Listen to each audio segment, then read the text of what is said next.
Hello, my name's Adam. I've written a fantasy series called The Romulus Chronicles. This is the first novel, The Beginning of the End, and I would like to read the first chapter for you. Who are these people to spread rumours of rebellion against the warlords and legions? The speaker's name was Remus. He was the leader of the warlords who ruled this world with magic. As a warlord, his word was law. To question or defy his word was to challenge him. Remus looked to his left and saw Redemption, one of the three captains who oversaw the First Legion. Redemption's face betrayed no emotion as Remus spoke. Every other sign of rebellion had been crushed. Redemption knew that this would be no different. One of the spies had found a note in a nearby town. It spoke of a prophecy and hope of overthrowing the warlords. Before the people of that town were slaughtered, they said that the note came from this town. The prophecy of the Avenger has surfaced once more, Remus said, as he felt the note in his hand. We need to show the common people he is nothing but a myth. Prepare the Legion. Redemption gave a slight bow before walking away. Remus despised the common people. They showed weakness by caring for their families. All Remus needed to do was to hold a man's wife or child, and they would do anything. Caring for others was the ultimate weakness. Remus watched the captain walk away, with his black cloak flowing behind him. He thought of how he needed to rule the people with an iron fist. It was natural for small pockets of people to oppose his rule. Remus expected, even looked forward to this. Examples would be made of these rebels. Others would learn to be compliant. Why would the common people not see that being ruled by the warlords was what they needed? The sun had just begun to climb over the horizon, waiting behind a line of cypress trees. Remus could feel the slight change in temperature as the sunlight shone on his robes. The mud brick huts were a dull brown, each with an open doorway and windows. Straw thatch covered the huts, and Remus thought they would burn easily. He sat on his mountillo, a horse-like creature with overlapping layers of hardened skin which acted as armour. They had been magically bred for war and were very hard to kill. They know we are here. Remus turned his head in agonising slowness to look at Redemption. The captain fought back the urge to flinch at Remus's gaze. 100 soldiers of the First Legion waited in two columns in their red leather and black armour. They showed no reaction to their captain speaking out of turn.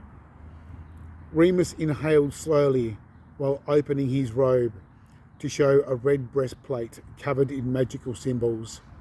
Turning back towards the town, he sighed as an evil smile played on his face. That's good. I want them to know that rebellion of any form must be crushed. Let them see us. Redemption held up his hand and made several chopping motions. The soldiers fanned out in a semicircle and began to move through the trees towards the town. Remus looked down to his left. Oriel, I want every man, woman and child found. An example must be made. At first she did not respond. Oriel gave a slight toss of her head, sending a lock of her black hair tumbling down her green robe. She thought of the families that Remus had killed before and how helpless she had felt. A family was the one thing that Oriel had never been granted and always yearned for. Today would be the day where she would make a difference. Now, Oriel, Remus whispered through clenched teeth. She sent a fleeting, defiant look at Remus before running towards the tree line as her robe turned to smoke. Her skin tingled with the casting of a spell. Oriel's bones, ligaments and muscles stretched and reformed. Within moments, she had transformed into a giant black hunting cat. Her new form stood 4 feet at the shoulder and was covered in rippling muscles. She raced past the first row of huts as soldiers began kicking indoors. Oriel could smell the fear of every single person within the town. She used that fear to locate and flush them from the places they were hiding. The sounds of fighting and women screaming shattered the peaceful morning. She knew where she needed to go and what needed to be done. This small town only had 4 young children. She would save them. Taking a quick look behind her, Oriel saw that the soldiers were busy. She needed to hurry. Sprinting as fast as she could, Oriel reached the last hut and burst through the door, finding it only to be a small room. Inside, she was confronted by a man, 2 women and 4 children. The man held a wooden staff in his hands so tight that his knuckles had turned white. He had positioned himself in front of the 2 screaming women who had thrown themselves over the children. "Get, go on, get," the man said fearfully as he jabbed the staff at Oriel. Time was running short and she had to move fast. Flattening her ears, Oriel gave a soft growl and lowered her body. The man stood back with a sharp intake of breath. Oriel pounced and landed on top of him, which brought more screaming from the women. Oriel let out a roar and leapt towards the woman. Landing in front of them, Oriel swiped at the woman with her claws. The woman received minor scratches and torn clothing. However, they stubbornly refused to leave the children. Oriel was forced to separate the women. She clamped her jaws on the arm of one of the women who screamed in terror. With a toss of her head, Oriel sent the woman flying into the man. They fell into a jumbled heap, and Oriel bit the other woman on the rump. With a scream, she ran towards the other adults. The 2 women called out for the children as they huddled on either side of the man. Oriel shot forward, raked at their clothing with her claws as she roared. The 3 adults were attacked from all sides, and when they found themselves at the door, they turned and ran screaming outside. Turning to the children, Oriel saw their eyes wide with fear as they held onto one another. With a thought, she transformed back into her human form and made her way to the children. She looked at the 3 girls and 1 boy, all under 8. Oriel smiled at the children as their expressions changed from fear to amazement. She knelt down in front of them. "There are some very bad people outside, and I don't want them to find you. Come with me and I will take you to a safe place." Oriel held out both hands and gave a comforting smile to the children. The youngest girl, with blonde locks, slowly reached out and took Oriel's hand. "Good girl. Now we must all move quickly." Oriel moved to the front door, leading the children out into the forest. She sat them down on the ground, 50 yards from the edge of the town. Oriel waved her hands through the air, and a 10-foot bubble formed around the children. "No matter what you see or hear, do not make a sound and do not move. I will come for you soon." The children gave slight nods, and Oriel raced back towards Remus. The smell of blood and smoke filled the air within the town. A crying woman was silenced with a loud slap. Keeping her human form, Oriel made her way to where the residents were on their knees in front of Remus and soldiers of the 1st Legion. There were 60 people.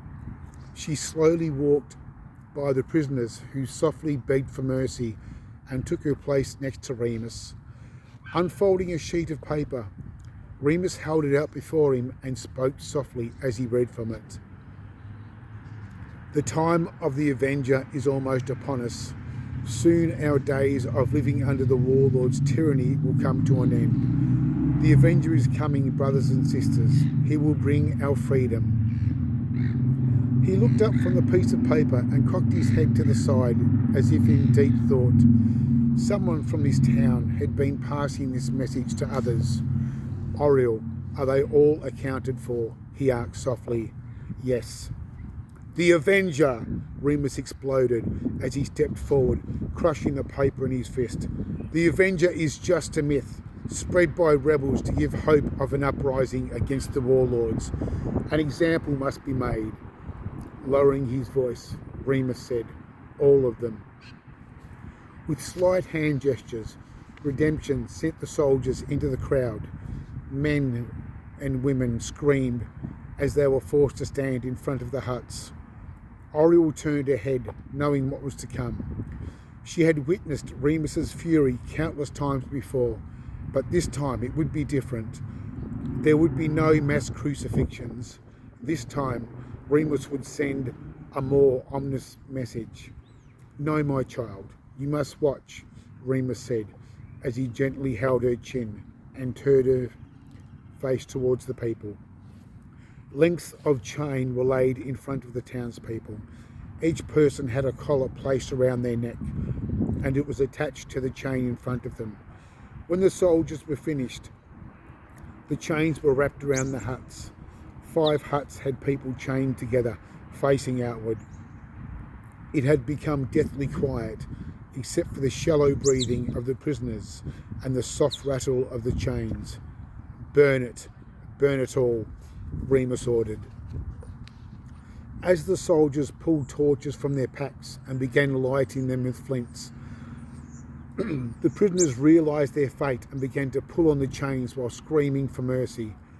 The torches were lit, and the soldiers moved forward and set fire to the huts as they moved through the town. The screams cut through Oriole like a knife, and she prayed it would all end soon.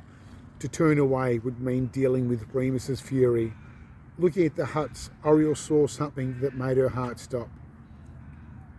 The 4 children she had saved ran through the smoke and burning huts with tears streaming down their faces and eyes wide with fear.